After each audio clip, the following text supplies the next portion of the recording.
Hörmətli Ali Baş Komandanımız, hörmətli Prezidentimiz İlham Əliyev cənabları, mən sizə Füzuli rayonunun Əhmədallar kəndindən bu videonu çəkib göndərməkdə məqsədim odur ki, 92-ci ildə erməni işğalçıları tərəfindən atılan raket nəticəsində bax bizim bu evimiz belə yanıb, bərbad hala, bərbad vəziyyətə düşüb.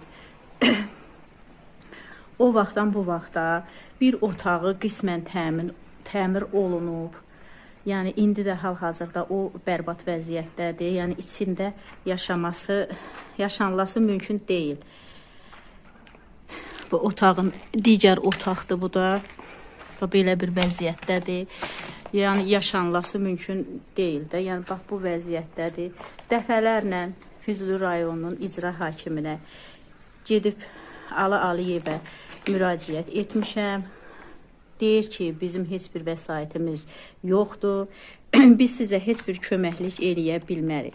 Hörmətli Prezidentimiz, hörmətli Ali Baş Komandanımız İlham Əliyev cənabları, 44 günlük vətən müharibəsi zamanı erməni işğalçıları tərəfindən atılan mərmi nəticəsində mənim evim bax belə zərər görüb. Mən dəfələrlə Ali Aliyev cənablarına müraciət etdim, dəfələrlə qəbulunda oldum. Dedim ki, 44 günlük müharibə zamanı bax mənim evimin divarı bu vəziyyətə düşüb, qəzalı vəziyyətdədir. 2 az yaşlı uşaq böyüyür bu evdə, yəni hər vaxt, hər an bu ev o uşaqlara harsa bir ziyan vura bilər, zərər yetirə bilər. Dedi ki, artıq gecdir, heç bir vəsait yoxdur. Amma siz, hörmətli cənab Prezidentimiz, yəni belə zərər görmüş evlər üçün siz vəsait ayırmışdınız. O vəsaitdən bizim evə heç bir köməklik olunmadı. Ali Aliyev, Füzuli rayonunun icra başçısı, yəni həmin vəsaiti mənimsədi, yəni bizə heç bir köməkdarlıq eləmədi. Bizim evə də yəqin ki, o vəsaitdən ayrılmışdı, amma bizə heç bir köməklik olunmadı. Kənd Soveti gəldi, bunu çəkdi.